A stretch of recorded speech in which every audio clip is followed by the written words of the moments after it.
Jake, we had to win that game to even justify buying, and I know that some folks are saying we should buy and sell, right? Michael K has actually had that take. We win 7-5 today, and I'll tell you what, if this was an L, you'd have a hard time even really hanging on to Devin Williams, hanging on to some of these rentals, Trent Grisham, Paul Goldschmidt. I know there were some other rumors that we were just talking about, Jake, but we'll dive into that later in the show.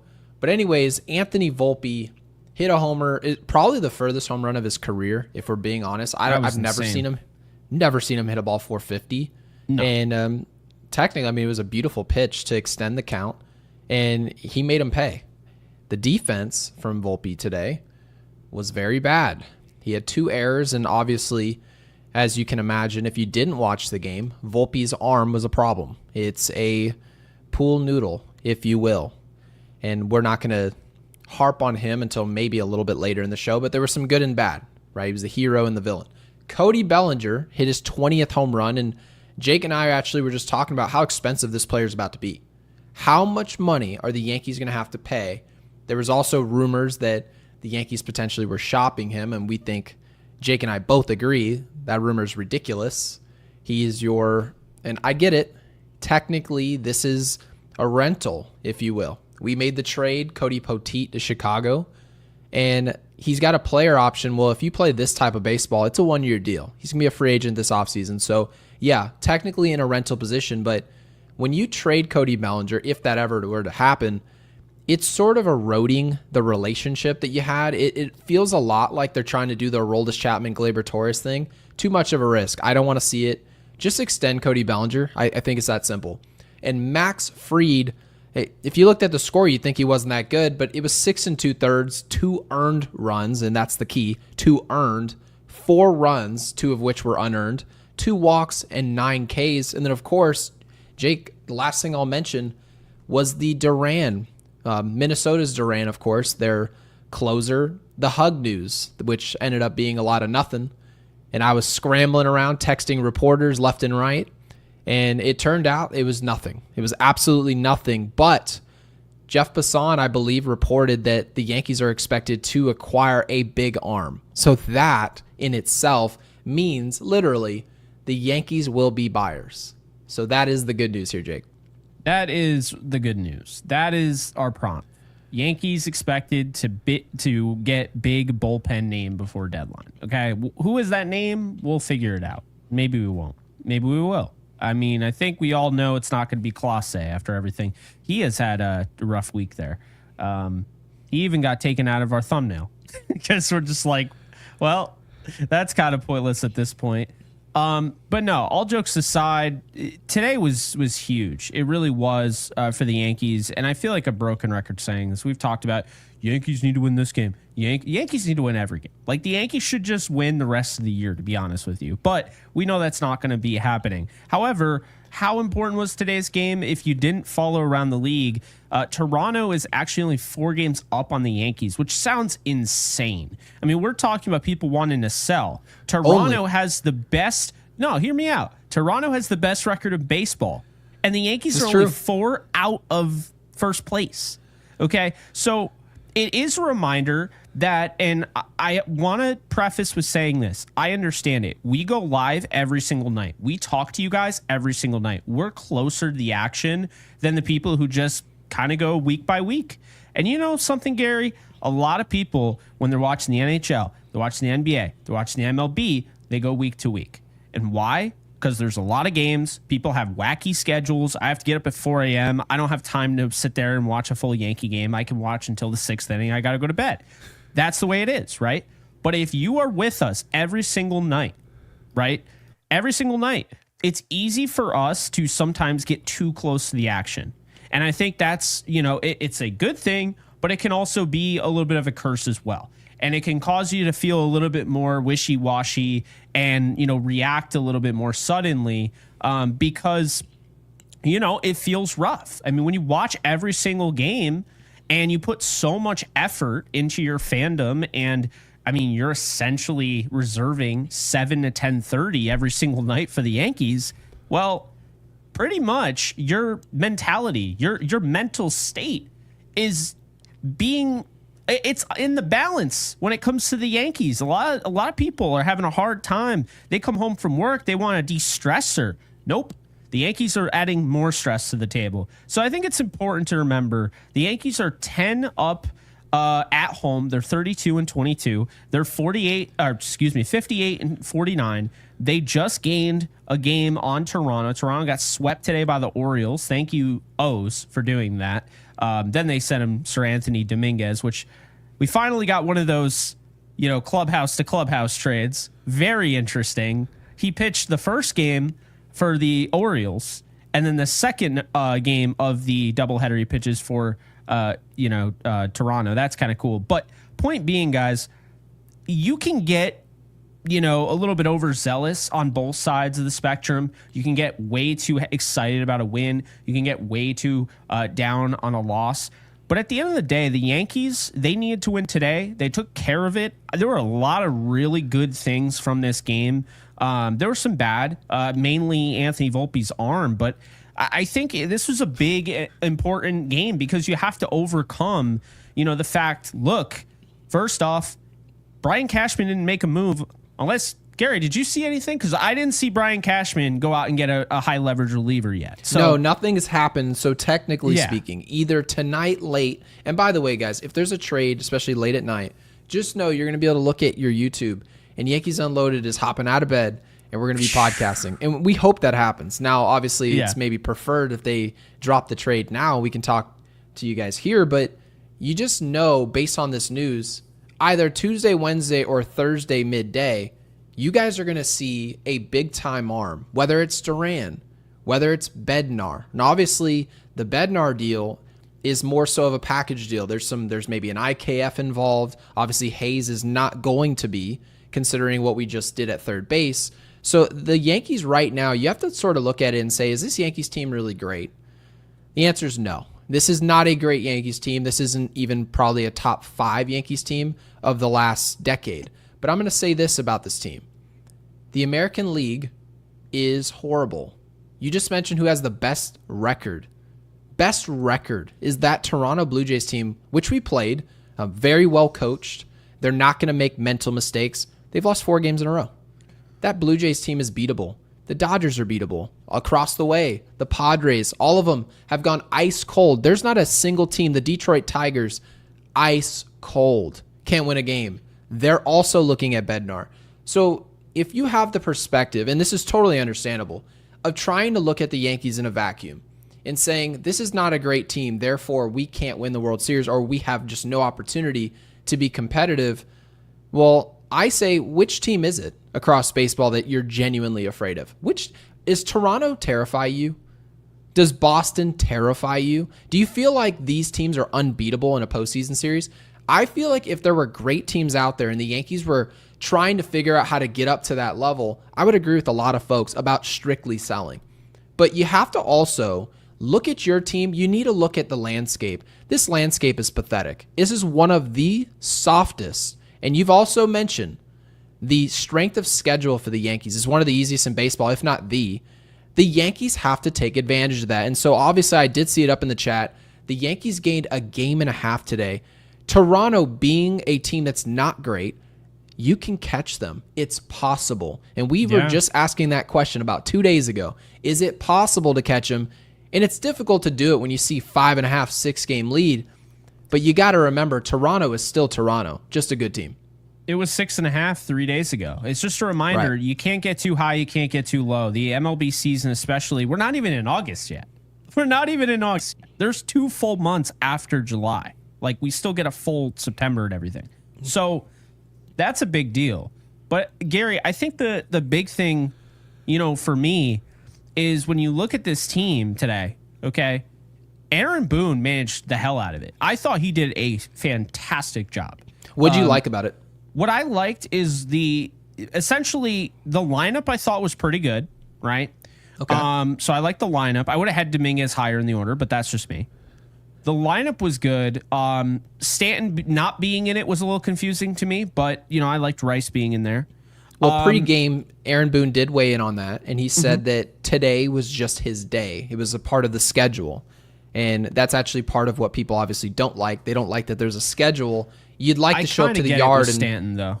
I do. I understand it, but maybe at DH, not sure. That was the one thing, though. So if you're saying he already alluded to that, like, that was the one thing that I had an issue with. Aside from that, the run game usage today, okay? Thought, they played more small ball than they normally do. Volpe stealing third leads to a run, right? Then you look at Jasson Dominguez stealing second, then Jasson Dominguez playing what I'm going to call Toronto Blue Jays baseball, where the ball is hitting the left field, okay? The guy has a decent arm. And Jasson Dominguez, he overslid third base after not oversliding and sliding feet first. Bonus points for him, Gary, in the second. But he gets to third base, and now the next hit, he's able to come through, and that's a big deal to me. So, I think we're starting to, well, we're not starting to, but we need to start to see this, because I think it is a reminder that it's there. What is the point of having athleticism on the base paths? What is the point of having all these guys when you don't have Stanton in the lineup? Literally every one of these guys in the lineup today can move. I'm not saying that Goldschmidt is Usain Bolt, okay? But if Goldschmidt's the slowest guy or Grisham's the slowest guy in this lineup today, that's pretty damn good. So when you have these guys that can steal bases, that can put pressure, why don't you utilize it? They did today. And so I want to give Boone a lot of credit for that. I want to give Boone a lot of credit for Max Fried's usage today. Max Fried, he comes out, he's going to take him out. Max Fried says, look, I'm not done. Like, I want to go.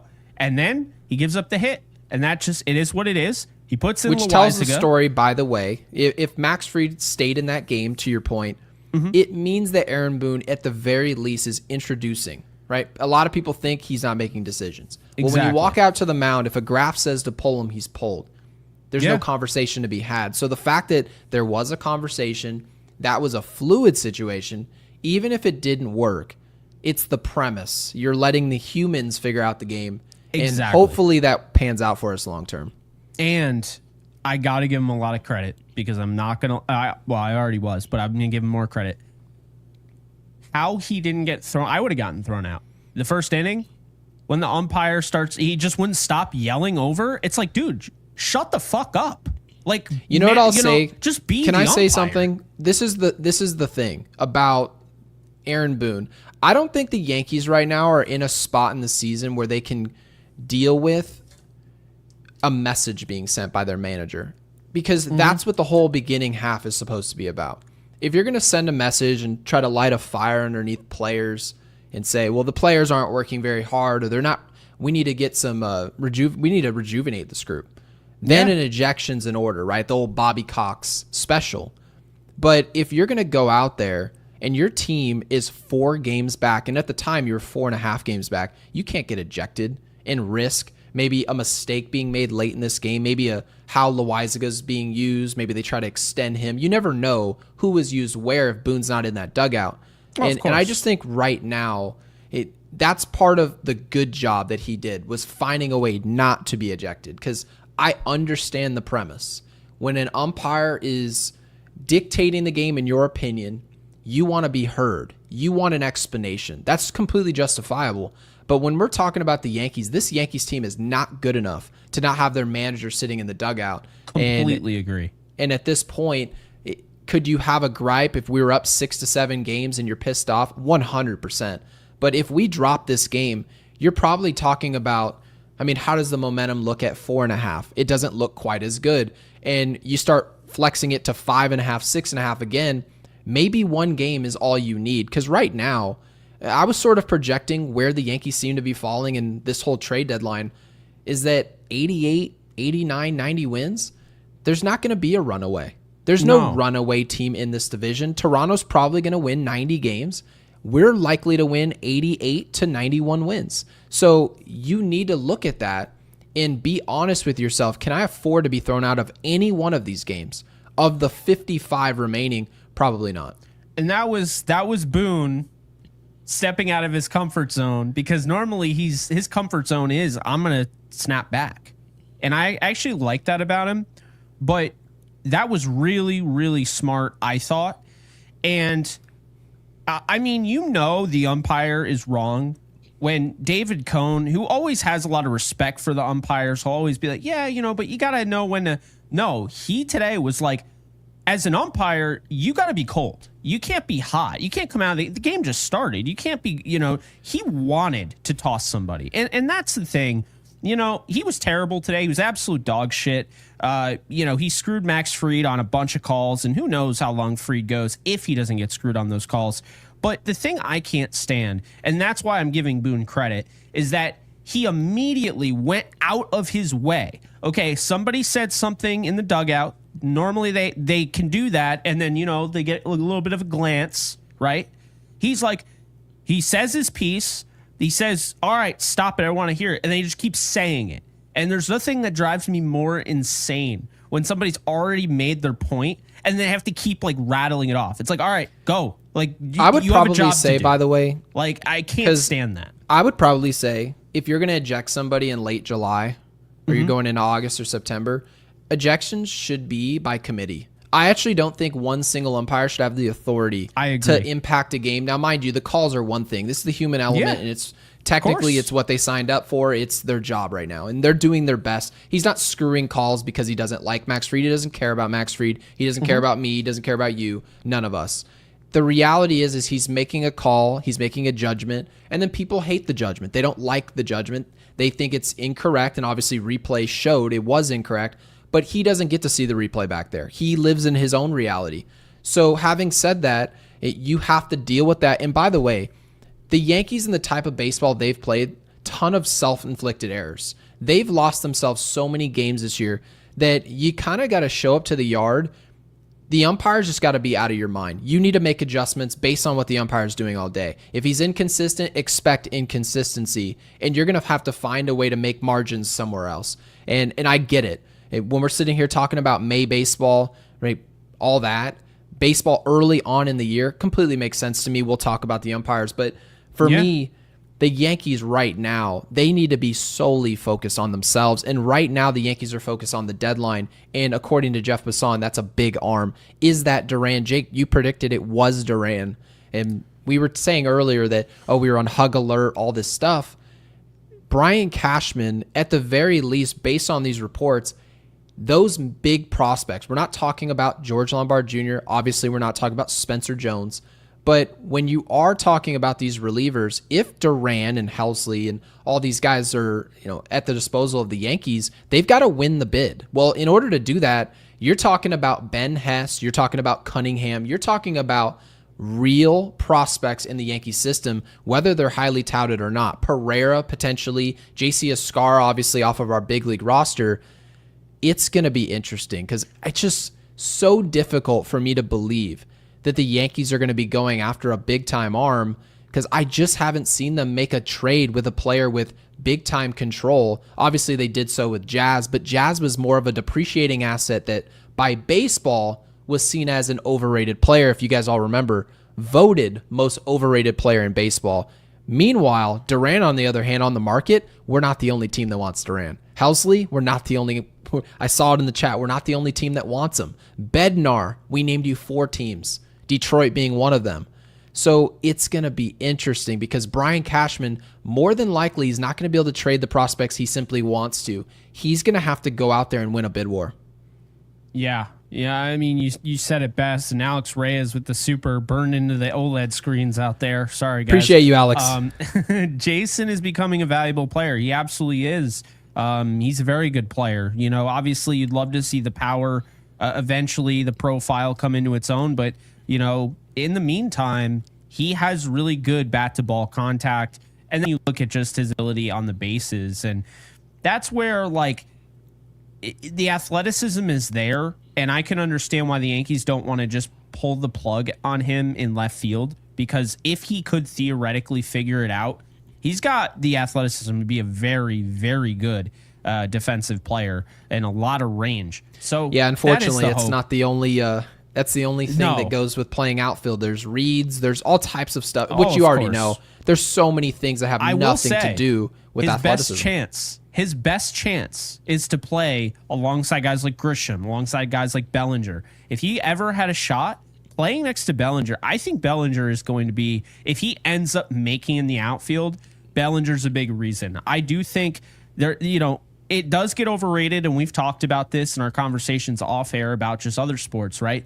We've talked about before how kind of that veteran leadership can get a little bit overrated. It is kind of like a buzz term or whatever. But I genuinely believe when you have a guy like Cody Bellinger, he carries himself like a leader. He carries himself, going back to what we were talking about, this is why you pay a guy like that. And I think it really bodes well for a young player like Jasson Dominguez.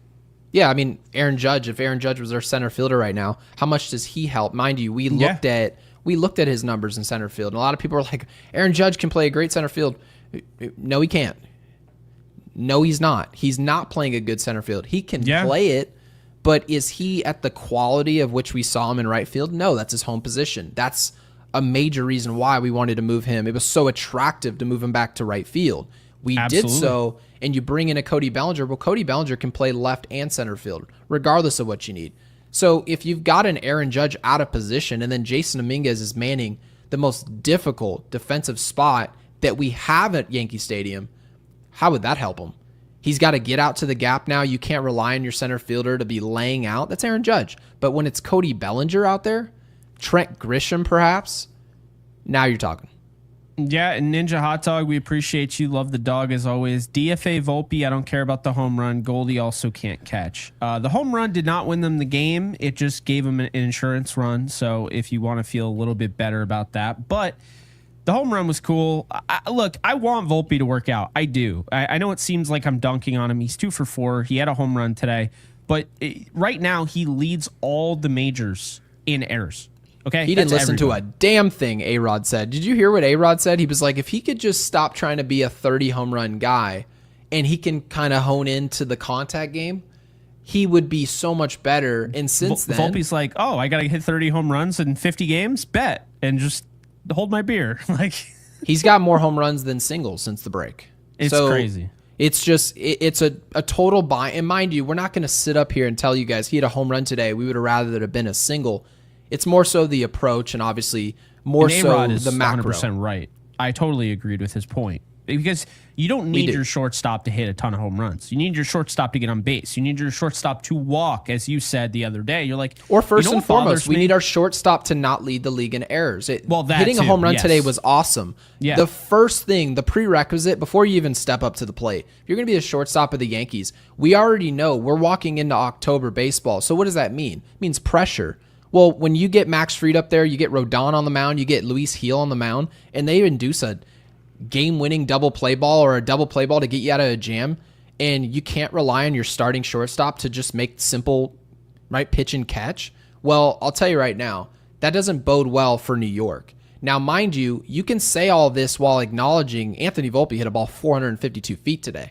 It was awesome. Yeah. But when you're looking at the totality of what he's doing, he's a low contact, okay power, poor defensive shortstop. And that's got to improve. Doesn't help us in any way if he leaves, right? And maybe you say, oh, if you bring in a better player, yeah. But if he was really good, well, that jersey back there, that number 11 jersey, which is obviously my dad's jersey and my Uncle Dwight's, well, I can just pretend it's Volpe's jersey. It works for all of us. Yeah. It doesn't do us in the chat any good if Volpe is not playing as good as he can.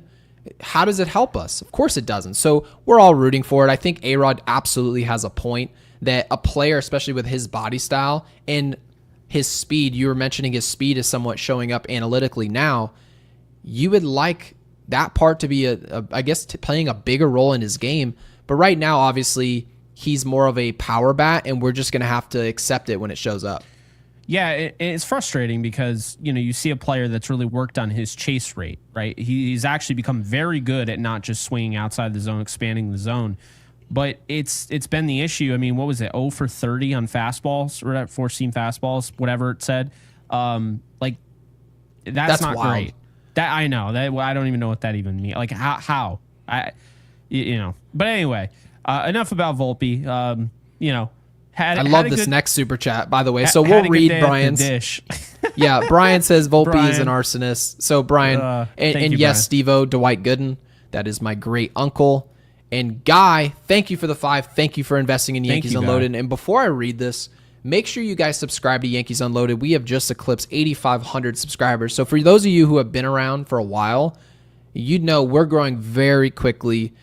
We're very happy about the group that we've built. We don't just want 8,500 or 10,000 subscribers. We want these type of subscribers that actually show up and allow us to provide context to what it is we're talking about. Everybody else is sort of looking for 10-minute video quick hitters. We are not that. So thank you guys for doing that. We are giving away a free Yankees jersey at 10K.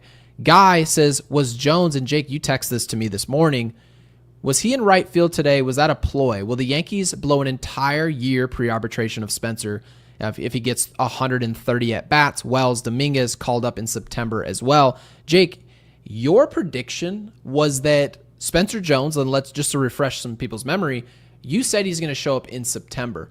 My prediction was he was going to be here actually much sooner. Now, I could be completely wrong, but I didn't know, obviously, what was going to happen after that. Aaron Judge is going to get hurt. He's likely to be our DH for the rest of the season. You're seeing Stanton flex out to the outfield. That's clearly not a long-term option. It's just not. Now you look at Spencer Jones and say, there's a viable path for him to be playing for the Yankees in 2025 very shortly here. So, yeah, it was interesting seeing him in right field. You also mentioned Pereira a little bit earlier today via text, Jake. What did you think about this Spencer Jones deal and him being out in right field? I think it's his fourth time of his career. Drew Thorpe tweeted that out, so shout out to you. Yeah, I think it's like the fourth time in his career that he's played right field. There's a reason for it, okay? You don't just randomly, oh, yeah, we're going to throw you out in right field tonight, even though you play center field all the time. There's a reason. Get him comfortable. I think he might get a call-up after the trade deadline. I do think it kind of signals he's not going to be a part of any trade, because if you were theoretically going to showcase this player, because, you know, scouts are at, you know, these games and what have you during the trade deadline, you wouldn't have Spencer Jones in right. You'd have Spencer Jones in center. Oh, can I ask you a question? So this is a genuine question, okay? I've really just thought about this. We don't think about this pre-show. We just start the episode. Yeah. When people say if he's called up right now, he might eclipse 130 at-bats, that's a problem. And it's a problem not for us, and we don't give a rat's behind. But yeah, obviously Hal Steinbrenner and Brian Cashman do, because it's part of their job is budgeting. Now, from my perspective, if you're going to have 130 at-bats, if you call somebody up July 30th or July 29th today, well, I'll tell you what, you're going to get your 130 at-bats unless Aaron Judge has to DH, Spencer Jones is out in right field, Giancarlo Stanton's also in right field. Do you think that maybe we can see a platoon job the rest of the year where they almost manage his at-bats to be sure he doesn't get to 130, but it's just enough to give him that half year, quarter year of experience? Well, I'm not worried about his 130 at-bats, because the Yankees can play this however they want. They could be like, you know what? Spencer Jones has capped himself out in AAA. Going up against just bad pitching, that's clearly not superior to AA. There's no point. And sending him down to AA would be the dumbest looking thing ever. So if you move him to the big leagues, you're just saying, yeah, he's good enough to be here. We feel like, yeah, if he were to get at-bats every day, maybe that helps, but maybe it doesn't. Just practicing, playing on easy mode all the time isn't going to make you any better at the game. Well, also not calling him up for his development. Spencer Jones being called up here would be us calling him up because the 2025 Yankees need his services. I completely get it. You want to put your players in the ideal situation. I think that's obvious. The Yankees chose not to call him up while Judge is on the IL. That's clearly not the timing they wanted. He was also dealing with a back injury, right? Jack Curry mentioned this. So having said that, if you brought up Spencer Jones, if he's platooning, I would say this. If you're platooning in your first year in the big leagues, it maybe isn't the worst thing in the world. I know a lot of people said it's great just to get this starting role and you play every single day, but Anthony Volpe came here and played every single day, and his development didn't happen. So I don't want people to tie in at bats and consistency and all that stuff with what happens to Spencer Jones. Probably the best thing for him to do is hit against right-handed pitching at the big league level, and it still allows the Yankees to control him for another year while getting his services when we clearly need it. Yeah, and by the way, I just wanted to add on to this, because I was very curious. I don't think 130, I didn't think 130 sounded right. 130 signifies the threshold for a player to have rookie eligibility. So if you're trying to, Spencer Jones, if he's a top 100 prospect in MLB pipeline, which I don't even think he is, doesn't really matter. You would get that compensatory pick if he wins Rookie of the Year next year. So there would be reason for it. I don't actually think it impacts arbitration at all. I think that's actually determined based on service time, which is how many days a player is on the roster. Okay, so they don't let you manipulate at bats. They don't let you sit a player. We would legitimately have to send him down if he started to eclipse that number. That's the thing. So I think it's how many days is for the service time. And I can look that up as well. But I just wanted to be sure because, you said that and I was like, that sounds right, but there's something off about that. That was the rookie threshold. We were talking about that with Jasson Dominguez, actually. We had the same conversation. Like, if Jasson Dominguez wants to, they think that he can win Rookie of the Year, which he's not going to. But if they think he can win Rookie of the Year, and he's a prospect in that top 100, it's a no-brainer to hold on to that because he can win you, a first-round pick. Now, of course, Luis Gil won Rookie of the Year, didn't get you a first-round pick because there's stupid rules that he wasn't in the top 100. I hate him so much, but that's the way it is. So, yeah.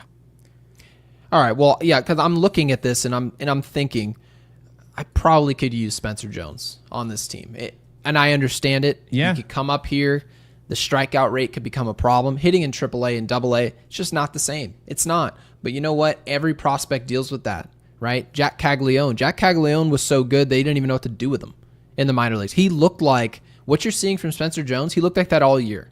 And he shows up to the big leagues, and it was a warm slice of humble pie. So you have no idea what a player's going to do when he sees big league pitching. I can say, for my dad's sake, my dad actually was better when he got up to Major League Baseball, and he mentioned you saw more strikes. Guys were around the zone more often, whereas when he was in the minor leagues, dude would hit you with 100 miles an hour. He didn't know where the ball was going. So we have no idea. Not all this is stagnant. It's interesting, and it's a tough call for Brian Cashman because he's probably thinking, I can call up Spencer Jones, and then people are going to be pissed when we have to pay him, whatever. And then there's a player behind him that we can't get because of it with our budget. So there's a lot at work here. Ninja Hot Dog with the 5, also a member here at Yankees Unloaded, says, I also think it's a coaching issue. I'm assuming he's talking about the power game here. They seem to teach everyone to hit home runs. There you have it. And look at launch angle. They use a terrible one-size-fits-all approach. So I want to do a little bit of defense, a little here to the Yankees, because listening to this, I think personally this is more about personnel. It is. But I will say, if you really look at our roster and just look at the guys who played, not Giancarlo, we'll put him to the side. You see Trent Grisham. Trent Grisham's always been a boomer bust. I'm going to try to get my homers. I'm going to play solid defense. That's who he is. He's our leadoff hitter. Ben Rice just got here, so we don't know what his approach ever would be. And if anything, we said, Jake, that his launch angle should probably be better, higher, right? Whatever you want to call it. And Paul Goldschmidt hits third for the New York Yankees today. Paul Goldschmidt's power numbers, Yes Network, I thought did a really good job of showing his slugging from the left side and the right side as far as left-handed and right-handed pitching. Well, he's not slugging, and he's our 3-hitter. Cody Bellinger is more of a pure bat-to-ball contact guy. He's got 20 homers, but you would never describe him as a boomer bust guy, right? A guy that's selling out for the homer. Cody Bellinger's not that guy. Jazz Chisholm, on the other hand, Jazz Chisholm started this year, Jake, really, it was like watching Adam Dunn play baseball. It was, I'm going to hit a home run or I'm going to be useless, and I'm going to go play third base. That was his job. As much athleticism as he had, and it frustrated us, it frustrated our audience, and we covered it as such. You mentioned the injury can sort of reset his mentality. We didn't chalk it up to the Yankees. We chalked it up to him. And what did he do when he walked back in the building? I'm going to go 70%. I'm gonna give it that 50 to 60% swing because of the count. It'll dictate that. And so we can't look at the positive stories of the Yankees lineup and just chalk it up to the players and their own personal adjustments, and then watch some other guys, maybe a Jasson Dominguez or an Anthony Volpe, be inconsistent, and now suddenly it has to do with the organization. So I don't agree as a whole, but certainly there's some players that just have bought into the power game when maybe they shouldn't. No, that's definitely fair, and I agree with that. And I wanted to highlight this because, we've talked about Spencer Jones here, and Drew makes a really good point. Spencer Jones is not just a home run guy. So I think that's a big thing. Also, Agreed. Service time, you have to be on the roster, on an MLB roster, 172 days. So I'm not worried. There's no reason to be worried. Spencer Jones, regardless, Spencer Jones will be 25 next May, I believe. So you'll have him until he's 31, and then he'll be a free agent. You'll have control. So I'm not worried. I figured out what we should do. What's I figured that? it out. Now, mind you, I'm not the GM. I don't know anything. I'm just a podcaster. This is my personal take on what I think the Yankees should do.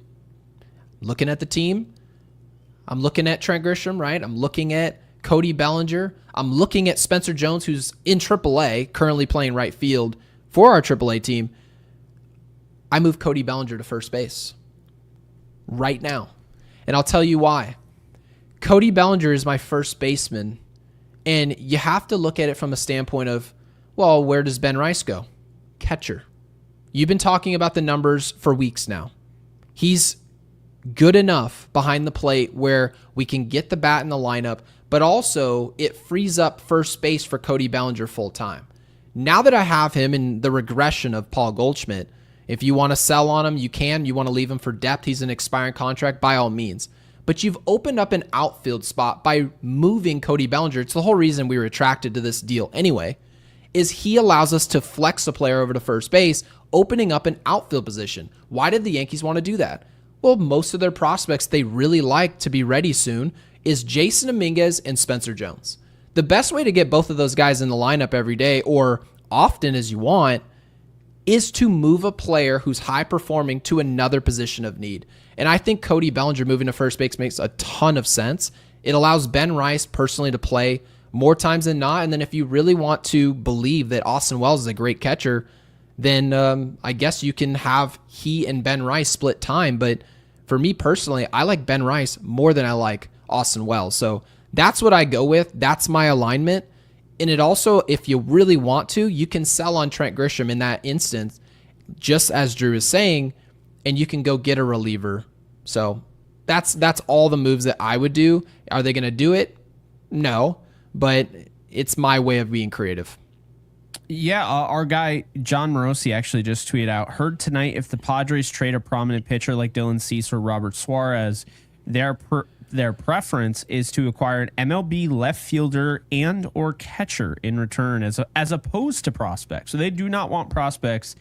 They want somebody like a Trent Grisham, honestly. So yeah, I also talked to another reporter earlier today, and they were saying that Ben Rice is very attractive to the Padres. So again, when people and by the way, guys, it just to sort of defend my lineup here, I'm not telling you that Cody Bellinger, we have any reason to move him out of the outfield. It has more to do with other players, other fits that you need to find a way to get into that lineup. And I think Spencer Jones is one of those players where he's playing well enough to justify him being here.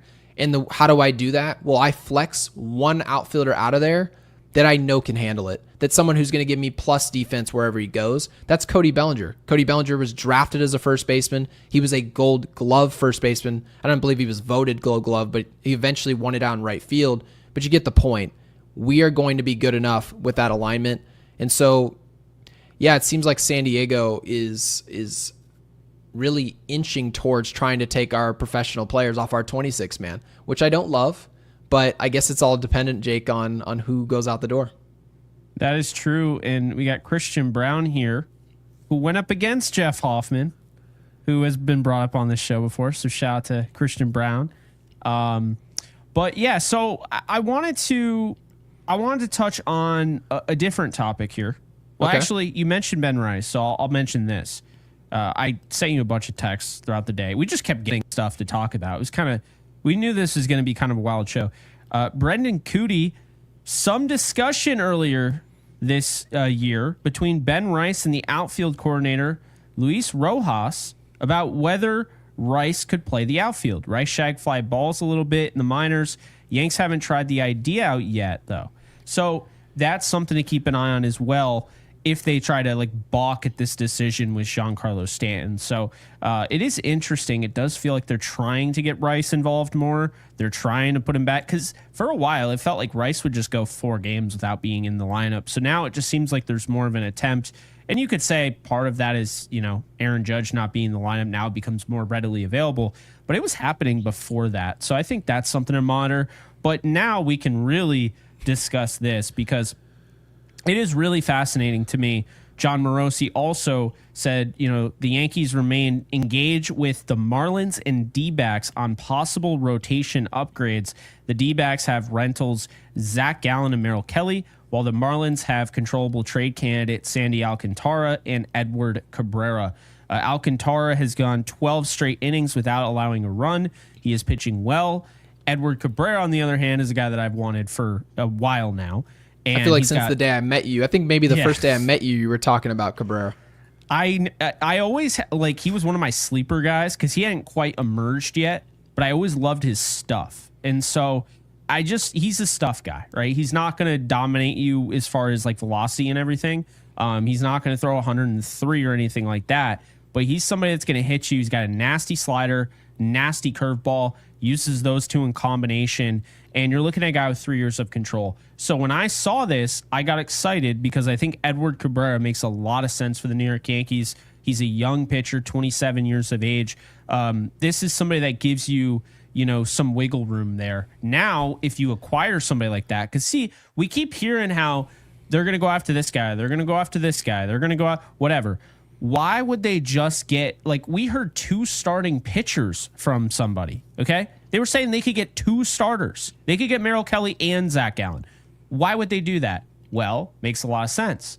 If you think about it, if you're going to go and get 2 starters, I'm not saying getting those 2 makes a lot of sense, but if you're going to get 2 starters, you want at least one of them to have control because that way they can help you next year and the year, after and so forth. But also, Gary, it gives you more flexibility to move a Will Warren, to move a Cam Schlittler, to move really anybody you want, because now moving forward, you at least have Fried, you have Rodon, and then insert Cease or Edward Cabrera there, and Luis Gil's back. So I will tell you this right now. If they were unwilling to get rid of Luis Gil this offseason at his highest value point, they're not trading him now. They're just not. So he is going to be a part of this rotation. The question is, does Cam Schlittler, is he still in pinstripes on August 1st? Is Will Warren still in pinstripes? What are we looking at in terms of Carlos LaGrange, who's done a really nice job? He's really just showing himself out. And then Elmer Rodriguez Cruz, who just seems to be flying up the radar. But there are other guys as well, and Bryce Cunningham and Ben Hess. So the Yankees actually have a lot of pitchers. And we've talked about this, Gary. As fun as it would be to have a rotation of just all farmhands, it's not possible. You signed an 8-year deal with Carlos Rodon. He's still right smack dab in the middle of it. You signed an 8-year deal with Fried. You have 4 more years of Garrett Cole. You're really not even close to those contracts being up. And keep this in mind, you still have plenty of control of Luis Gil. You still have plenty of control of Will Warren. You still have plenty of control of Cam Schlittler. So that's the thing. If they didn't make a move at all, these guys are totally blocked right now. And that's why it's just stacking up. You're just stacking up players at one position again. And it's going to feel, if the Yankees don't move, and we also talked about the draft last year, 2024's draft. Oh, starting pitcher. Oh, I wonder what angle they must be looking. And the first thing out of your mouth, Jake, is they must be looking to deal these guys. We weren't sure when. We weren't sure if it was the winter. We weren't sure if this was maybe a post or with Juan Soto type of move. Okay, we're going to go get Juan Soto, so we need controllable pitching. Or you're going to bring in a Max Fried. You spent over $200 million. You've already got Gil. Rodon's under contract. Maybe a Cam Schlittler, and then you're looking up and saying, I've only got 2 or 3 spots. Will Warren, is he going to fill a spot at the back end of that rotation? He's somewhat stepped up this year, and then you see a regression. So the Yankees right now, if I really had to just to give some type of prediction of what's happening, there's just no way they hang on to all these starting pitchers. There's just not. I understand people, they want to keep Cam Schlittler because He clearly has shown us potential. We don't know what that's going to look like towards the end of 2025, considering we're a win-now team. But do we really have a ton of doubt that he could be a really good pitcher by 2026, 2027? Ton of control there. But the Yankees are after control for players who are playing good baseball right now. That is the attractive thing right now to this team and to Brian Cashman. We've heard that from Jack Curry about 1 million times now. The Yankees, while they're looking and kicking tires on players, I saw in the chat, Zach Gallen, Merrill Kelly, players that are rentals. Merrill Kelly's 36, but Zach Gallen, obviously not quite as old there.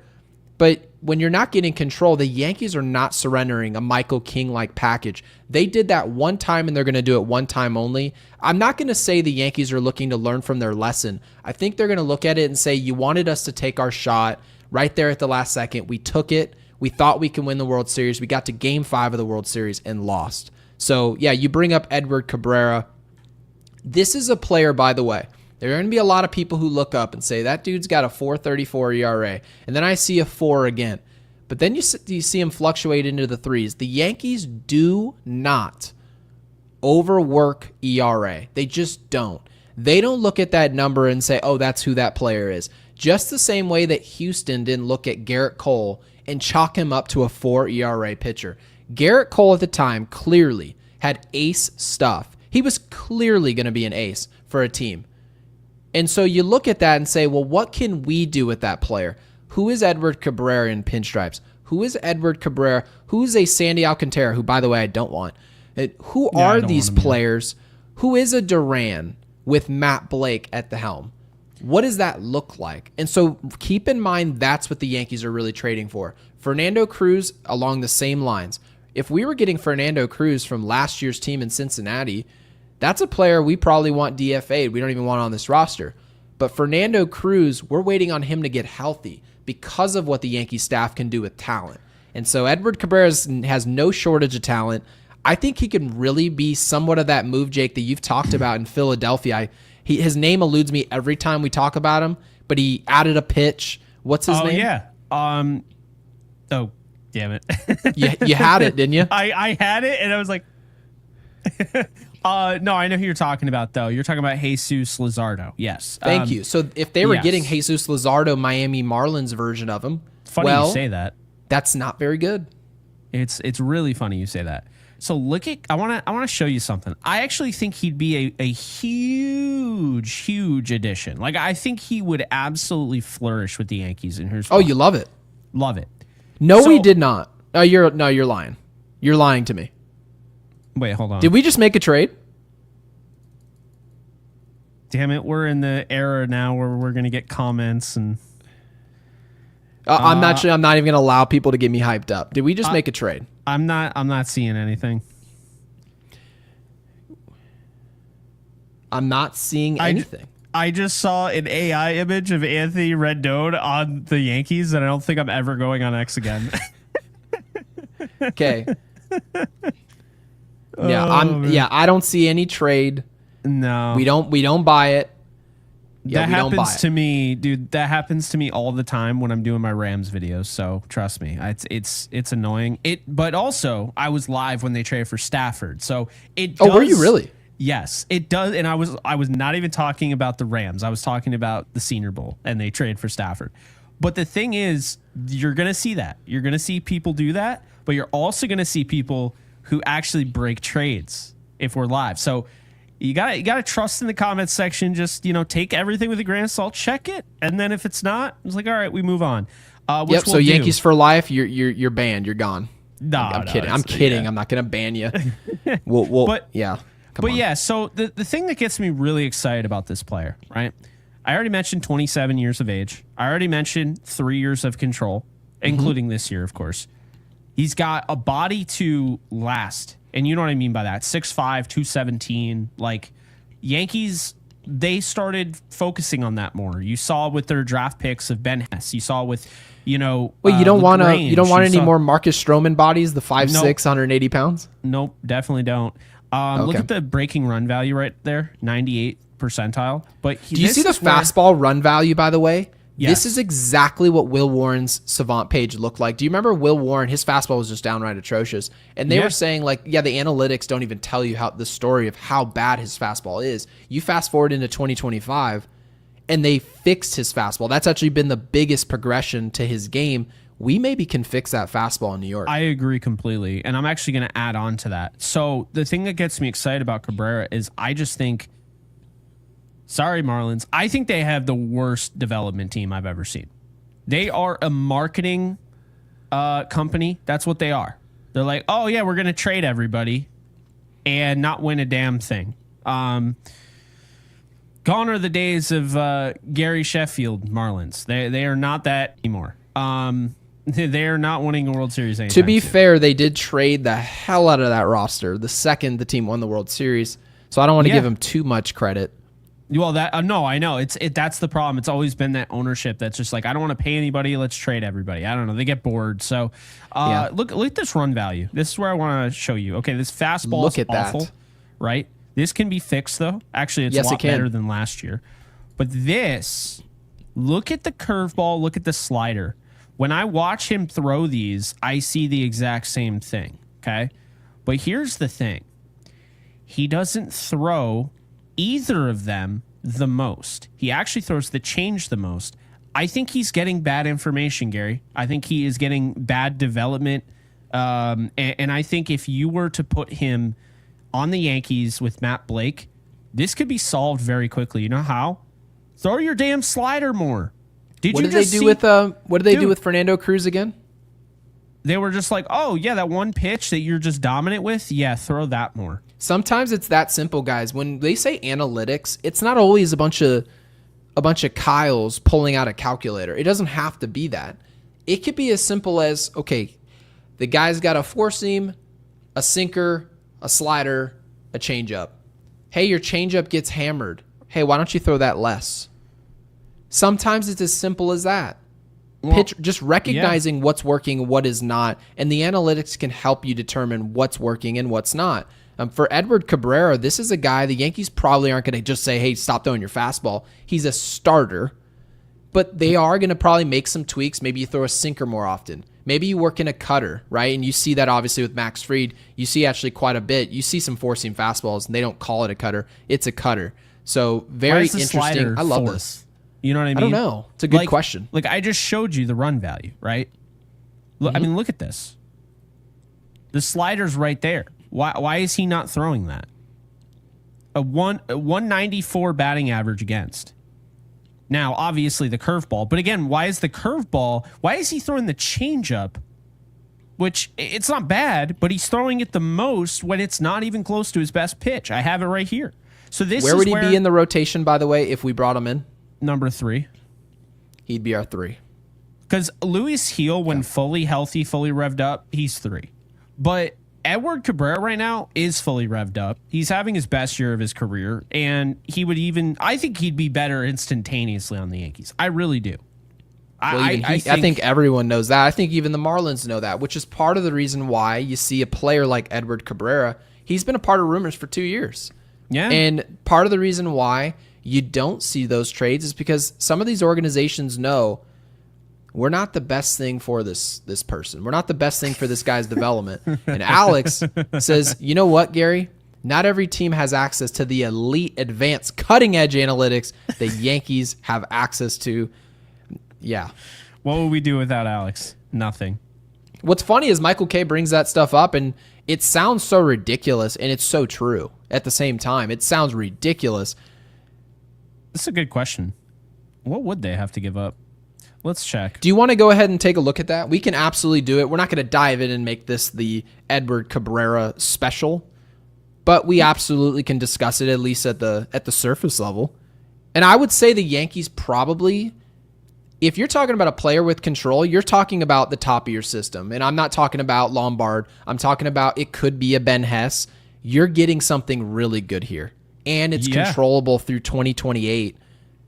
It's an important pickup for the Yankees. Obviously not as important as a big-time reliever, but this is a major move for the Yankees. 24.5, and you get him for 3 years of control. Isn't that where Austin Wells fluctuates, about 24? No, Wells is higher. Oh, he is? Okay.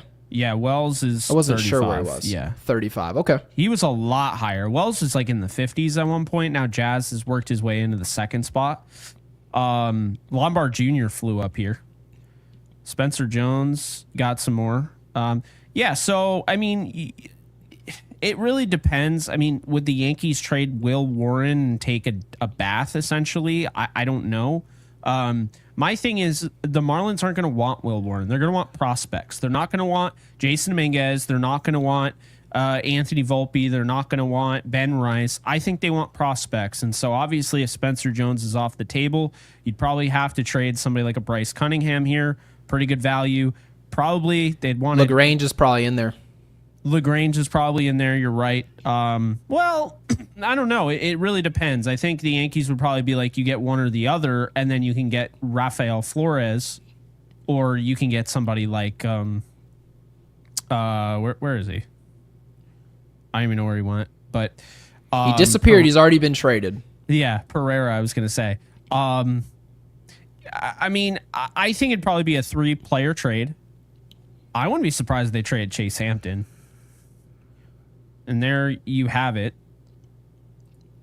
Fair trade, they say. So that's kind of the giving basis them a ton. And here's 3 guys you can control who have real potential at the big league level. You give us this player that you don't know how to use. You've got this Porsche 911 sitting in your driveway. Mm-hmm. You don't know how to drive stick. We do. We've got Matt Blake. He can drive stick. And so you're pretty much the Marlins know we're going to trade this dude and he's going to look like a 2 in about 2 months. Yeah. They know that. But there's nothing you can do to stop it. It's a matter of you send him to us, you send him to the Dodgers, doesn't matter who you send him to. It's going to be a loss for the Marlins. They've just got to figure out how much of a loss do they want to take. And I want to put Jimmy up on the screen. Thank you for the super. Says Boone's reaction. Thank you for the 5, by the way. Says Boone's reaction whenever he's asked about Volpe sucking is insane. Starting to think Brian Cashman has told him, if you say anything negative, you're gone. It's almost like watching when people interview the president and they ask him a question that's obviously not in their favor and they just freak out, no matter who's the president. Yeah. That's the way it feels. It feels like we're in politics with the Yankees. It's so strange. I get it. He's a player that your job is to defend your players. You're not going to be like, hey, Volpe leads the league in errors. I know, man, he's horrible. You're not going to do that.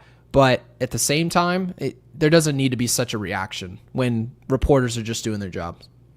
No, I agree with that. I think I understand it's tough because with Boone, you go to war every day with the same guys.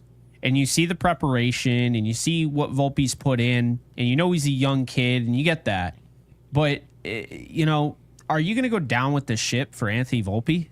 Like, I understand going down the ship with, you know, Cody Bellinger, Aaron Judge, Anthony Volpe. Really? That's who you're going to, you know, you're going to die on that hill. That's why they hired him. Player manager. Yeah. I mean, that's just the reality of it. I wanted to ask you, Gary, Edward Cabrera or Dylan Cease? Because Edward Cabrera gives you 3 years of control, probably will cost a little bit more, but I don't think he's going to cost an arm and a leg. I just don't. I don't think they're not getting Spencer Jones. They're not getting Lombard. I don't even know if they get Cam. Okay, so it wouldn't cost you an arm and a leg, and you get 3 years of control. But Cease, it's weird because he's not having as good of a year, but he feels like more of a sure thing this year. In the hopes of trying to win it all, but you would be trading away prospects for essentially a rental. So it feels more like Cease is a move that you make if you really buy into your playoffs. And Edward Cabrera is where you can kind of kill 2 birds with 1 stone. You need a starting pitcher. If you feel that way, he's a starting pitcher, but he also helps you down the road as well. Yeah, so I'm looking at Cease. I'll start off with that. Mm-hmm. Cease, to me, is a player, if the Padres are going to sell low on this guy towards the end, you're talking about the 31st. Yeah. If a move's made on the 31st and I didn't get a starter, I didn't get a Cabrera or whatever have you, and you know, oh, the Padres, they don't have the offer that they're looking for, but they still want to move this player. He's not pitching well. They don't think they can fix him. Now I allow this move to happen. I'm all for it. I have no problem with a rental. Where we get in trouble here is when we're giving up real value for a rental. And I think everyone agrees you don't want to give up too much value for a rental unless it's like a player who's playing well, he's a star, And he's also joining a complete team where he's the missing piece. Dylan Cease is not in that position when he joins the Yankees. Dylan Cease is going to more than likely help our rotation. And you don't want to give up a ton of value to a team that right now we're going to be dealing with issues with our budget this offseason. We just are. And you don't want to surrender prospects for a player like this that's not a sure thing. When Cabrera, albeit still not a sure thing, he's pitching much better this year than Dylan Cease. So if a guy's pitching better, he may cost you more, but maybe he costs more for a reason. And maybe the guy who costs more should just be simply the player that you focus on. So yeah, my focus is not Cabrera or Dylan Cease. However, if I had to pick between the two, it's Cabrera any day of the week. Yeah, I like Dylan Cease a lot, and you kind of got me on that train, but I'm going to go with Cabrera. If he's available, he shouldn't be available. To me, you have to remind yourself the only reason these guys are available is because these are bad organizations. These guys shouldn't be available. Okay, he's 27. He has a 3.35 ERA. You have 3.35 ERA, and you're talking about a guy that he has 3 years of control, and he's got nasty breaking run value and everything. That's not a guy that should be traded. But if he's available, yeah, you got to try to find a way to do that, because that, to me, this kind of goes back to what we were talking about, when we talk about it all the time. I think Jose Ramirez is great. He's great for baseball. He's one of the stars in this league. But trading for a 31-year-old, right? I don't want to give up top prospects. I'm a little bit more open when I'm getting a guy with control who's in his prime, or at least at the beginning of prime. So I feel like that's what you're kind of looking at with Cabrera, but he's also not like a star yet. And I feel like this is somebody that, regardless of where he gets traded and who he gets traded for, I do think he is going to be undersold. I do. Can he be a star in Miami? I mean, you mentioned Jazz Chisholm, and you said, I think he's going to be a star in New York. Now, Jazz Chisholm is not a star yet, but he's certainly playing star-like baseball for maybe a month or two, and then he regresses, right? But the point is Jazz Chisholm's a much better player for the Yankees than he was for the Marlins. It's not even close. Of course, yeah. The output is already popping off the screen, and I know I feel like today's the perfect day to talk about it. I'm not even saying it for recency bias. He was 0 for 4 with 3 punchies today.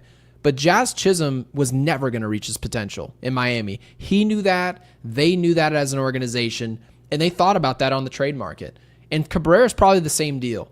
Cabrera's not going to be some superstar. Like, obviously you saw it, right, with Fernandez. Obviously he was.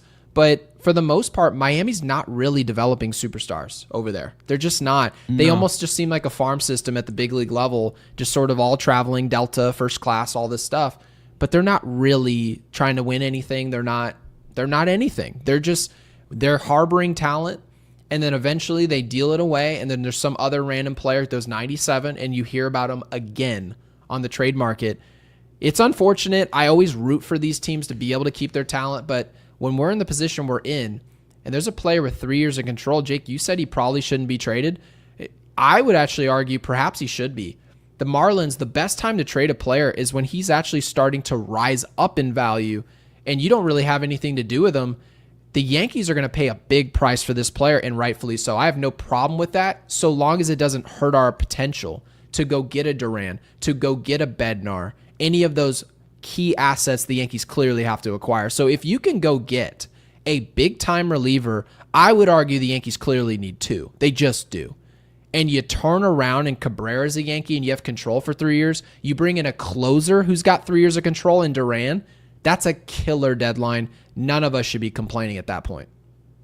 Yeah, no, I agree. And I think, you can see, because also it's important. I've seen a lot of comments on our previous live streams and our videos, and people are like, can you guys stop pushing trades? I mean, this team isn't going to the World Series, and there's no point. No, and I would say one, no. But even if that was the case, even let's say you're right, they're not going to the World Series, this team's not doing it, they still have to trade these guys. A lot of these guys are blocked. They're blocked. This is the best time to trade somebody like a Carlos LaGrange, like an Elmer Rodriguez Cruz. These guys have sky high value. Everyone is talking right now about who they have right now in their farm system pitching wise. Okay. And then you look and you're like, oh, well, you also have all of these draft picks. They have to fit in. you actually don't have enough roster space if you don't trade some of these guys, because then all of a sudden, then you're going to lose some of these guys to the Rule 5. So you actually have to get rid of them. That is by design. I wanted to throw Maurice on the screen because when you mention trades, and some people will be like, can you guys stop talking trades? First off, I'll answer it myself. No, it's our podcast. And secondly, Maurice, thank you for joining Yankees Unloaded. Thank you for getting involved in the comment section. Greatly appreciate it. I hope you are a subscriber here with Yankees Unloaded. Says all these trade ideas are nice, but when are they actually going to make a major trade? That's a good question, but I will tell you this. When Jeff Passan's saying, yeah, the Yankees are calling on big trades, we expect the Yankees to make a big splash. When you hear reports of that, that's all the reason you need to know of why we're going to talk about a Duran. Who is considered a major trade? Well, the Yankees' biggest needs in their bullpen, so what does that tell you? Brian Cashman has to get multiple big-time arms in that bullpen. If the Yankees had multiple big-time arm additions to this team, the team goes from we're just okay to we're pretty good again. We just are. There's not a ton of holes in the field. We still score. We have clearly ways to improve. Spencer Jones obviously is not up on the big league roster just yet. Obviously, Judge just got hurt. But when you look at our team, we're really just putrid in our bullpen. That's why we're not winning games. I mean, let's just put it the way it is, Jake. We watch this team every day. Jonathan Loaisiga, how can you expect to win games, go on a win streak? People have been talking to us about win streaks. Jonathan Loaisiga, Tim Hill, right? Whoever else. Who else is pitching for us? Jonathan, well, I mean, you got all sorts of guys, right? I mean, you got Hedrick in there. Cruz is gone. Weaver hasn't been himself this year. He's starting to show improvement, right? Brubaker. You think you guys are going to go on a 4 or 5 game win streak? No, you're not. I'm here to tell you right now. But when you go into the trade deadline and you make 2 monstrous trades in your bullpen, well, guess what? The 8th and 9th inning is no longer a problem. The 6th and 7th now, some of the guys you guys see in the 8th inning, those guys can be flexed all the way to the 6th. It changes your bullpen. You only need about 3 or 4 guys in your inner circle, and right now there's about 2, maybe 1. So I love the idea that the Yankees are going to get aggressive. I have never bought into the fact that the Yankees should sell because, as Michael K brought up, I thought he did a beautiful job of describing it. Yeah. He really brought up the fact that the Yankees are way too big of a brand to, first off, fans were pissed off that we lost in the fashion we lost in the World Series. We lost in the World Series and fans were pissed. I get it. Pissed off. And so now you're going to go through a sale and these fans are going to be like, at least we've got a direction. No, you're not. We're going to go out there and win 74 games because we sold, and fans are going to be livid, and guess what's going to happen? Decline in attendance, right? The Yankees clearly are no longer, they're making decisions, buy, sell. That's for other organizations to do, and that's partly why you don't see as many fans in their stands. So, yeah, selling is just not it. The Yankees are buying. It's just a matter of who they're buying. Yeah, and I also wanted to touch on this and do a little exercise here because we talk about high leverage guys a lot. I feel like we should kind of do some research here. Just let's do some research on some of these guys. Are they really high leverage? Yeah, that's a buzz term. Oh yeah, high leverage. Just because he pitches in the 8th doesn't mean he can actually pitch in high leverage situations, right? Right. So I actually I'm bringing up right now Johan Duran. And these are his high leverage numbers. That checks out for me. You know, the 590 OPS against, the 206 batting average. I'm cool with that. Batting average balls in play is 288. His medium leverage is a little, he's got a pretty high batting average balls in play. But this is good. Like I'll do this. Who's another one that you would? Ryan Helsley's getting linked to them, right? So let's do Ryan Helsley here. And Bednar probably be the last guy we would consider. Right? Yeah. So then, and then we'll do Bednar. So it's important, I think, and I'll do this year, but I could also do career as well. I did career for Duran. All right. So yeah, right now, see this is kind of my thing. I don't think Helsley is as great of a pickup as everyone else does. I don't think this is awful, but like, you know what I mean? I'm not. It's more in comparison. Similar to the Ryan McMahon signing. Now, mind you, he's better at his job than Ryan McMahon is at his own job. Let's be clear about that. But I will say this. In comparison to what the Yankees have in the room, well, that's true. Housley is a major upgrade. However, you're not going to be sending Cunningham, Ben Hess to go get Housley. He's not a sure thing as much as a Duran is. I understand you look at the top of the market and you see Duran, you probably see it in that order. You see Bednar, but not all those guys should be grouped together. They're just not. There's not 3 lights out closers. There's one lights out guy and another guy is like pretty good.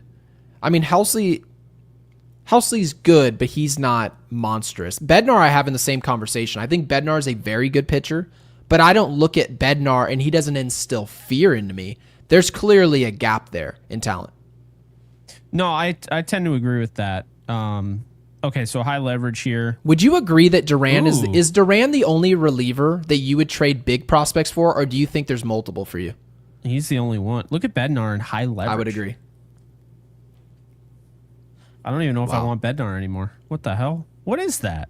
You're going to be in high leverage. You're just simply going to be in high leverage, especially if we're a team that potentially is coming out of a wild card. There's no guarantee that we're coming back in this division. I mean, to think we're guaranteed to win this division, you'd be a fool.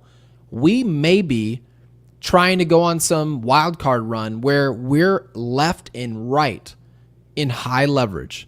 Well, you're going to be pitching in high leverage, Bednar, if you're a Yankee. So these are things you have to consider. These are the scariest numbers to me. Batting average, balls in play. I mean, he's almost giving up 400 in high leverage. Probably really hard contact.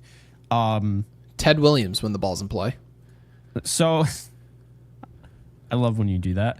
And Miguel says, Miguel, thank you for the 5. Thank you for investing in our channel. It's greatly appreciated. It says, there's a rumor that the Yanks are close to a deal with the Twins for a big arm. Can you confirm this? I cannot. I haven't seen anything of that nature. I wish it were true, but we're just going to wait for the heavy hitters and obviously not the mics to be making reports. Jake, as you know it. Oh, yeah. We want to not try to be first. We just want to be accurate for you guys. That's our goal. I understand that there's this whole everyone pulls out the lotion for, I was first and give me credit. I'm not interested in the game. I don't your think favorite. Durant? What? No, what was it? It wasn't Kevin Durant. It was Jalen Ramsey when he announced he was going to the Steelers, and people were like, unbelievable. Yeah, per sources, I'm hearing Jalen Ramsey is going to the Steelers. And then all of a sudden you see, so Jalen Ramsey tweets out, I want to make sure I give full context. He tweets out, per me, I've signed with the Pittsburgh Steelers. There's no one else to report. The person who's been traded is saying they've been traded or they're signing with the team. And all of a sudden you see reporters out there just getting excited and saying, I've also reached out to my sources and I can confirm this report. We don't need you. Just wait until the information's out. When the information's out, just be done with it. But obviously now with the Twitter and Instagram, people want to be in a rush to be first. Why? Because then you get plastered up on Barstool or whoever else, and they're like, look, here's the news. And they treat the person who reported the news like as if they pulled the trigger on the trade. It's just beyond stupid. So, Miguel, no, we have no idea about the rumor. We've certainly heard about it, but we don't have any information yet as to anything being imminent. And Brian, Hall of Fame commenter here, thank you for the 5, says, my trade idea would be Warren Dominguez, maybe another prospect for Steven Kwan. Now, Brian's been very high on this player. Steven Kwan is a player that I'm sure the Yankees are high on. He's probably not available, if I'm being honest. I haven't heard anything that he was available. He's probably going to the Dodgers, Gary. Yeah, I didn't need you to say that. Yeah, he's probably going to the Dodgers. I'm hearing, because keep in mind, I have boots on the ground without actually being on the ground in LA. I hear it all the time. There's something there. So, source Jake, if Kwan gets traded, everybody, you can go ahead and say that Jake broke the news. So, Jake, I did great not work. break no news, but I appreciate it. So, I mean, yeah, if you can trade Warren and Jasson Dominguez for Steven Kwan's one of the best defensive left fielders in the sport, if not the. And he's also a guy that plasters at the top of your lineup. And when people criticize the Yankees offense, they don't criticize the runs scored. They criticize how the Yankees score runs. Steven Kwan is part of the Cody Bellinger build where he can hit a homer, but that's not his goal. His goal is to get on base, and we're not getting Steven Kwan. But I mean, I would love it, Brian. Yeah, no, it would be nice. I also, the more I watch Jasson Dominguez, the more I want it to work out.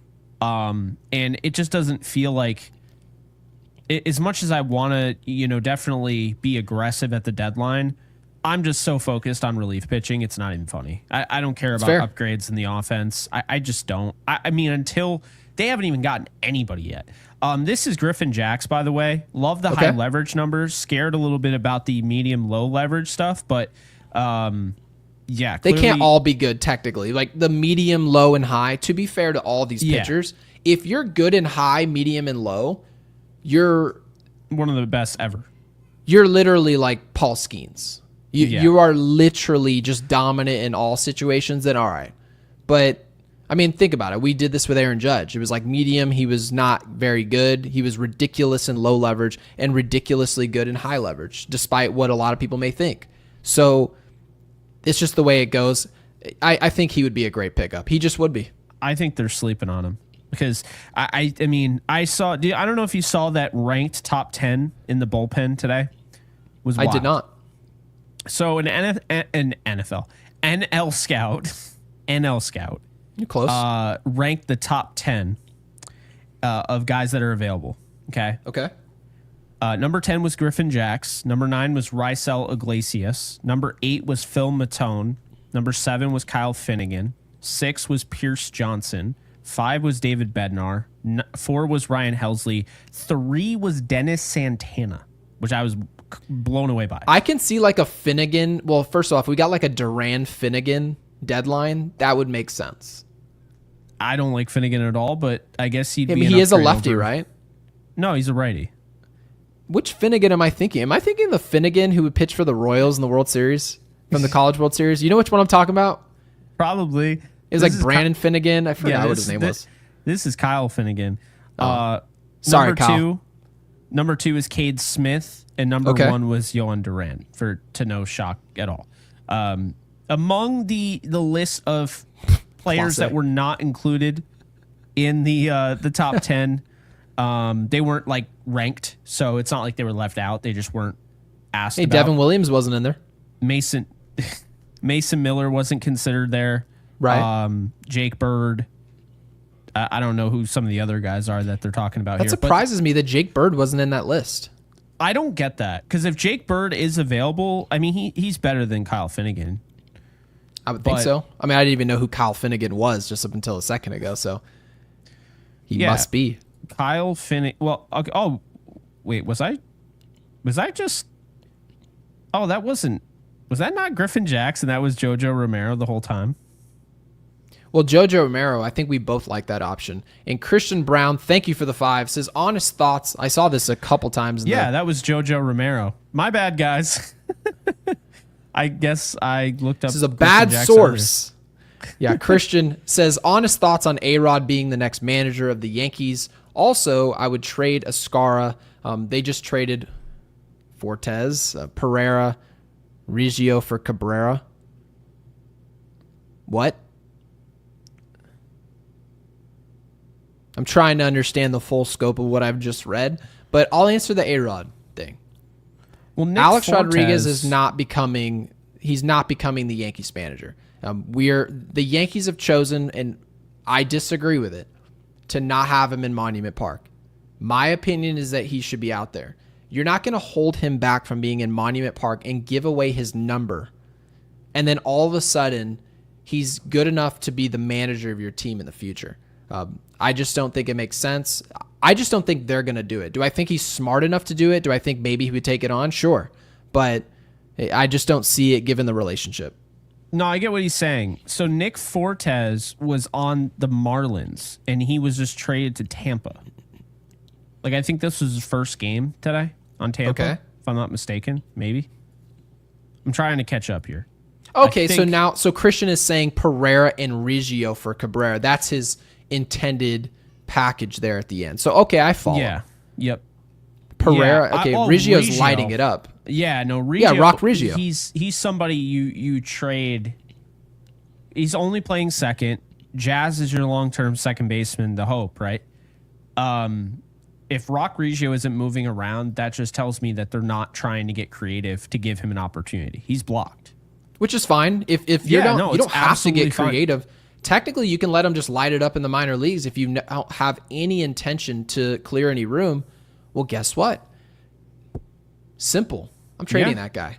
You trade him, he's got value for somebody else because maybe they'll put in the effort to clearing a lane. It'll be value for them. So I like the idea. I think, Jake, you're the one who introduced me the idea that Rock Reggio would potentially be trade bait, which is why you were actually talking about wanting him to just light it up, very similar to what we saw Agustin Ramirez do, where he sort of inflates his value through performance, and you turn around and make the trade and bring in a player you need. Yeah, no, of course. And Drew said is Brandon Finnegan, which I think you actually corrected yourself at one point with that. Yeah, Brandon, I did remember that name, Brandon Finnegan. He pitched in the College World Series and the World Series in 2015, if I'm not mistaken. All the same year. That's insane. Yeah. Good. I mean, that's good. Why I thought he was pitching in relief 10 years later, don't ask me. Fried brain. I mean, hey, you deserve some credit there. I'll say that. So, we have Geronimo. Thank you for the 2. Love this show, and I'm so happy I found it. # no cheeks. I don't know what that means. R.I.P. to Cheeks. We have no idea if any of you know where he's at. Please let us know. But yeah, Geronimo. We're gonna have to start putting him on milk cartons. We probably will. Have you seen Cheeks? That'll probably be what I wear next year when we do our little our Audi Club visit. Obviously, we're going to be setting that up with Ed W. But yeah, I'm going to show up with a shirt on that says no cheeks. Probably get kicked out of Yankee Stadium, but I mean, we'll see. But Geronimo, thank you for the 2. Obviously, investing in Yankees Unloaded. Greatly appreciate it. I assume you're already a subscriber, so welcome aboard. And Christopher, obviously looking at Giancarlo in a wig. Appreciate you, Christopher. Very interesting price that he puts in there for $527, but thank you for that. Also, a member here at Yankees Unloaded says, just putting this energy out into the world. I will proudly ship Jake and Gary the Buffalo Bills jersey of their choice if Cease becomes a Yankee. Now, Jake, I will say this about Cease. I mentioned the fact he's a rental. The Yankees seem to have a hard-on for players with control. I mean, I don't have any gripe with that. I don't have a problem with it. Mm-hmm. The last thing we need to be dealing with is Cody Bellinger being a free agent this offseason. The last thing we need to be dealing with are other assets, either in our rotation, in our bullpen. I mean, Devin Williams, as hit or miss as he's been, he's a free agent this offseason. And so you look at this and you're just like, any player with control will take it. I'm just not sure if I want another player on my team who's just going to be gone after the year. So yeah, Christopher, we will absolutely hold you to that. I'll wear it. I'll wear a Buffalo Bills jersey. I'm an Eagles fan, so we just won the Super Bowl. I don't really care. I've got house money at this point. Yeah, I like Josh Allen, so I'd rock a Josh Allen jersey for the show. I'm very. Oh, I want a Robert Woods jersey. So Christopher, just in case this comes to fruition, I'll take a Robert Woods jersey. Oh, Robert Woods. You know that football over there was signed by Robert Woods. So the football's off screen. Yeah, it's basically getting cut off. But yeah, the football. It was a good effort. Yeah, it's meant to be a full setup, not like split screen. So, but yes, there's a Robert Woods signed football with the Super Bowl 56 logo, of course. Yeah, I didn't have enough memorabilia. My setup is perfect for a split screen. I've only got 2 things. I got a picture of me and Derek Jeter. I've got a signed bat. Oh, who the hell is that? Oh, this bat right here is the 2004-2005 Yankees, the whole team. Damn. And that is an Anthony Volpe jersey. Obviously, I'm kidding. And then those baseballs right there are the Mets from like the David Wright, Jose Reyes, Beltran eras. Yeah. Yeah. Probably should be on a shelf somewhere. Instead, they're just sitting there. But we've got plenty of other stuff. I really should put it all back there, but obviously we get lazy.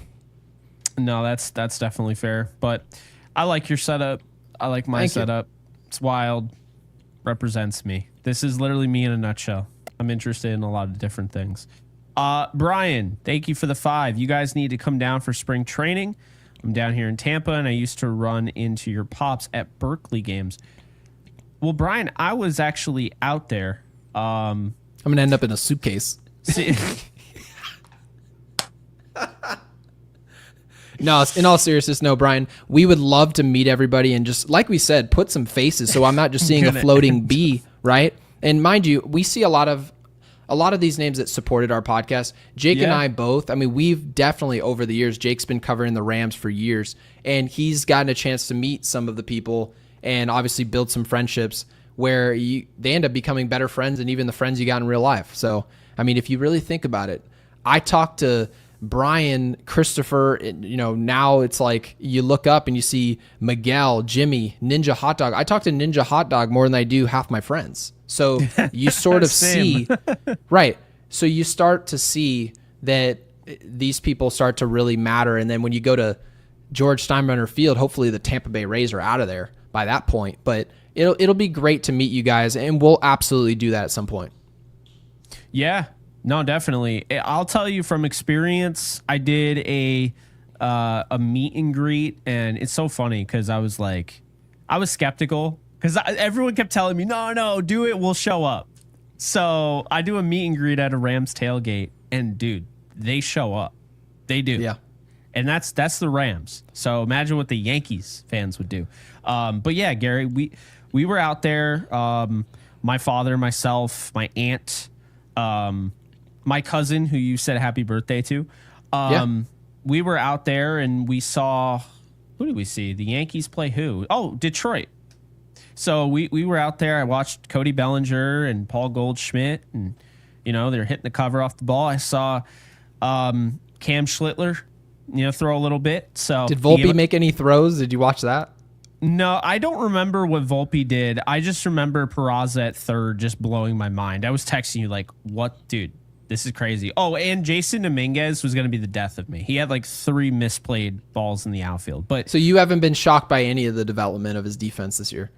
He's not anywhere near as bad as he was that day. It was really, to be fair, the sun was insane that day. I think I forgot my sunglasses. It was awful. It was like the sun was brutal. So, hard to see and everything. But the point being, guys, I tend to go to Florida every year, the beginning of every year. I have family there. So, yeah, if I'm there in spring training this year, and I definitely want to be, maybe we could plan something. That probably makes more sense. I mean, we'll do Yankee Stadium, of course, because, I really want to do the Audi Club, and then, of course, I want to go sit behind home plate and go to the restaurant. I'll tell you what. There are a lot of people who don't know about it. That restaurant that's behind home plate, if you sit back there, I don't remember what they call them again, that little section. Mm-hmm. You get steak, the Brussels sprouts, unbelievable. So good. It's exactly what I'm expecting to get at a game. I'm telling you right now. Brussels sprouts. People, dude, I was eating Bomb Pops, Tweety Bird ice cream, and I was watching us get shut down by, what's his face from Oakland, who we traded for. What's his name again? Oh, Montas? Yeah, Frankie Montas. He was shutting us down, then we traded for him, and he got lit up and hurt. So pretty so Yankees-esque. And Roman, thank you for the 5. Thank you for the super. Says, just wanted to say thank you to guys for keeping us so informed. God bless. So Roman, thank you for that. Appreciate you. Greatly Roman. Appreciated helping support the channel. We've definitely been surprised and still not with our audience of how much we've grown. We're going to be at 10,000 very quickly. Well, I guess we better. Well, I guess we can't order the jersey because technically it has to be custom ordered. No. Whoever wins that jersey is getting whatever they want. Cody Bellinger's probably the jersey I'd go with. We're now under 1,500 subscribers away. So there you have it. We've crossed the threshold. The Legends Suite. That would be cool. Yeah, I just think it would be a blast. And, Gary and I, of course, want to get the community involved as much as we can. It's why, the DNA of our show is the community. We'll yap and we'll talk about what we want to talk about, but we're always trying to answer super chats, and we still highlight regular comments. Can't highlight every single comment. By the way, Gary, 880 comments yesterday. Oh, total live stream, across their on videos? the live stream. Oh, no, wait, on the live stream. Yeah, That'll like play. it's on its own. So yeah, which also helps the algorithm. So I mean, Yes, when people yes, it comment, does. they look at the rate, they look at the likes. You can watch something for 2 hours, comment 50 times, and they're like, he didn't like the video. This show must suck. And I see Ed W in the comments right there. I was just talking about him. Ed, thank you for the Ed. 10. He says, I'm in Phoenix arguing a case on 8-4. Let me know where to hit you up. We can have dinner, coffee, or cigar. Those seats are called Legends, and it's $750 a seat. Same food and Audi for $100 a person. So, yeah, anytime I've ever sat back there, I'm not going to sit up here and act like I'm flexing paying $750 for a ticket. I'm not paying $750 to do anything. I'm just not doing that. It's not happening. The only place I waste money is going out to dinner. But no, Ed, we really appreciate it. We absolutely will meet up. So, and God bless you coming to Phoenix at this time of year. You're a fool. It's very hot, very hot. I mean, it's unbelievable. How's AC the bill's like humidity? $400. Zero humidity whatsoever. It's like it would be very similar if you just went into your kitchen right now and turned on your oven, preheat 350, and then just stepped into it 45 seconds, 2 minutes into it. You would feel like what it's like in Arizona, which you can get used to. But when you go to Florida, no, Florida will just overwhelm you. Like when you just overheat, you're drenched. But that's good though. Like the zero humidity. Oh, it's great. I prefer that. See, like Yeah. the other day I'm going for my walk at like midnight, right? And I'm in New York and it's 90% humidity at midnight. I'm like, the hell?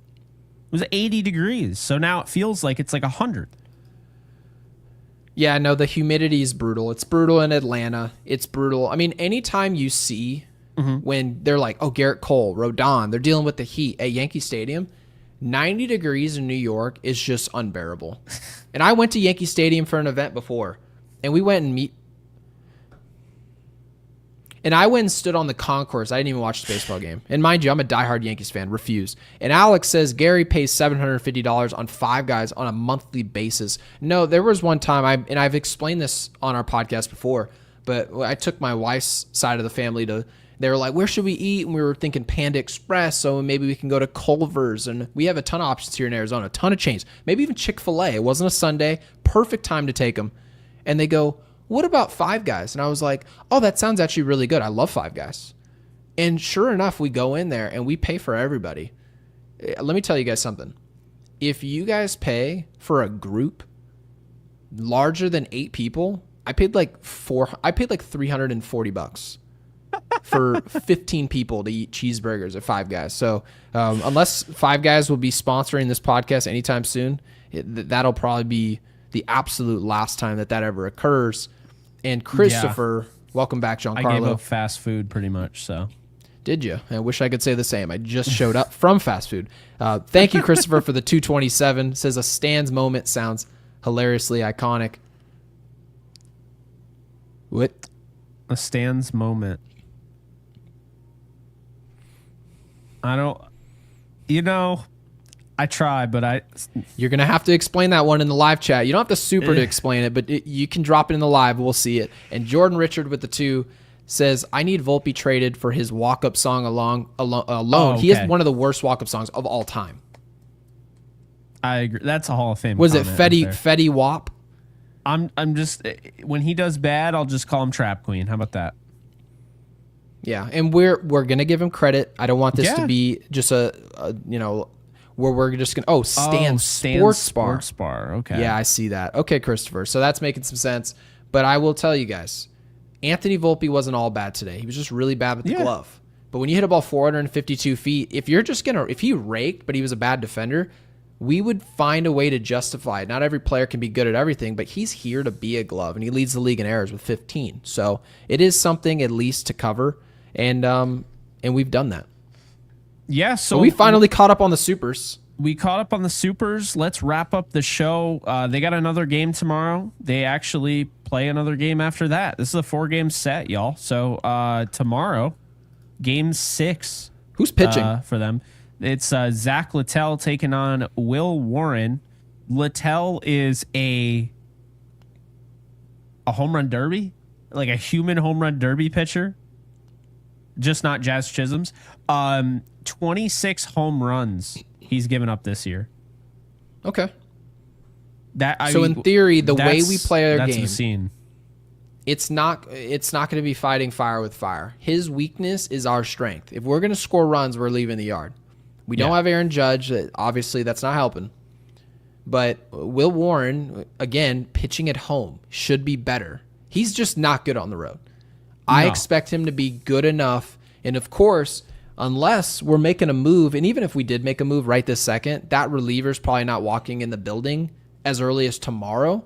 So we just got to hold our breath. It's going to look like today. It's going to look like Jonathan Loaizaga getting double play balls smoked to Volpe after 2 errors. It's going to look like that type of win tomorrow if we win the game. So let's just pray that the Yankees can go out and score 14, hit a bunch of home runs, commit to who they are offensively, where the bullpen is just not a factor until Brian Cashman can do something for us. Yeah, and then Jazz Chisholm makes his return to Miami this weekend. So you have, Wednesday, Will Warren's on the hill tomorrow. Will Warren's on the hill against Zach Littell. Thursday, sorry, Gary, it's a 105 start.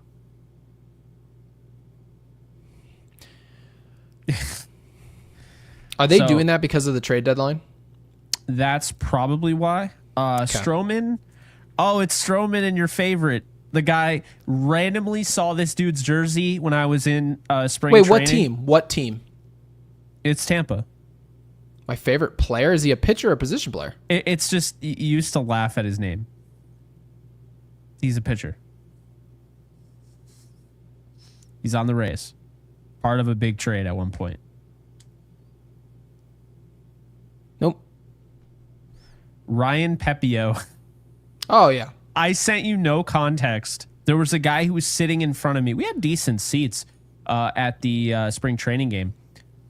Mind you, they're playing against the Tigers. And lo and behold, you see a guy right in front of us who's rocking a Ryan Pepio jersey. I don't know. That'd be good for you, bro, but I don't know. Pepio's also given up 20-plus home runs. So the Yankees should win the next 2 games if they're, if they play their brand of baseball. Stroman hasn't been horrendous, and so, if he could... Actually, at that point, they should have a bullpen arm based on the report. They should have a bullpen arm. It's not very long, because I know you said there's a ton of time. There's still technically a lot of time. I said there was a ton of time when there was a ton of time. Now, yeah, that's fair. That's completely fair. Time is ticking, now there's just today and tomorrow to send the party invites out. That'd be so funny if you just it's just a bit.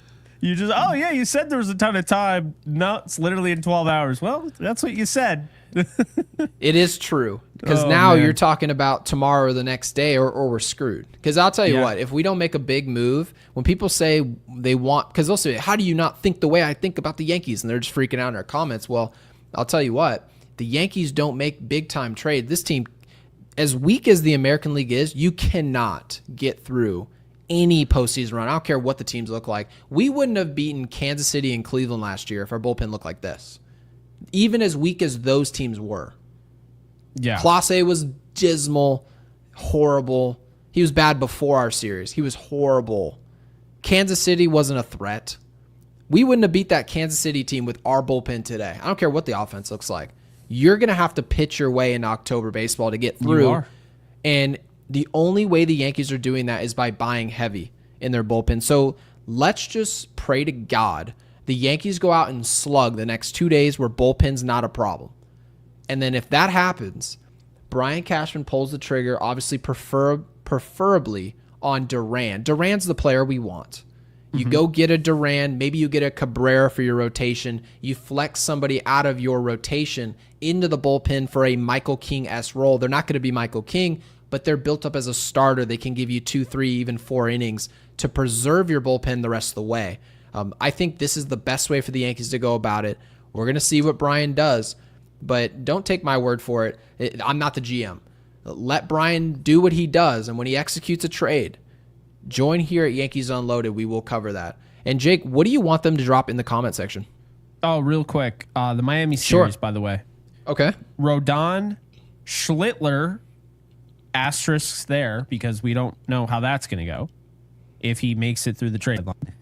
And then Sunday, if all else, everything goes according to plan, it sure sounds like everything's looking good. Luis Gil will make his season debut on Sunday against Edward Cabrera, unless the Yankees get Edward Cabrera. I'm going to make the prediction that Cam Schlittler won't make his next start. I think someone we trade for is going to make that start. Okay. So Edward Cabrera is going to go against Miami on August 2nd. That's right. Or it does a no-hitter. First no-hitter of all time pitching against your former team in your first start ever. And he throws the slider 50% of the pitches. Yeah.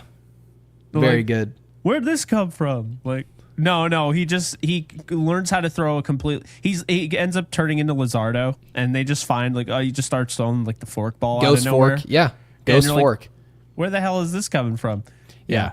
So what do we want them to drop in the comments? Obviously, everyone wants Duran. They don't want to give up but 2 nickels for him. We don't want to give up a ton of prospects either. But to get Duran, you're going to have to give up a ton. And sometimes that's the best move. It's the right thing to do. And the people that are going to be trading, the teams that are involved on Duran, are going to be teams that need a major addition to their bullpen. It's just a matter of if the Yankees are going to be that team or not. They're not going to have the highest rated bullpen, or I guess we should say farm system here. So, yeah, I'm not too high on the Helsley thing. I'm not too high on a couple of those other pickups as well. I think the Yankees got to go big or go home, and this time for the big fish. So, yeah, what do we want them to draw? Oh, by the way, I do see Christian in there. It says, Jake, drop the Discord after the live. We will drop that in there, Jake. I don't know if you want to do that. Yeah, Make sure you guys join our Discord. It's not Twitter. It's not going to be where people just listen to the majority and the opinion, and then they just say the same opinion in their own words to be cherished and praised by others. That's Twitter. Our Discord is a place we want you guys to go say your own perspectives, just like our live chat. There's no bad opinion. There's nothing wrong with having your own thoughts. You don't need to conform to what other people are doing. It's a real baseball conversation. So we hope you guys join that. Jake, I saw you just drop that in there. We will pin that as soon as our live's over, or obviously now. But thank you guys, obviously, for joining us. We had over 500, almost 600 people in here.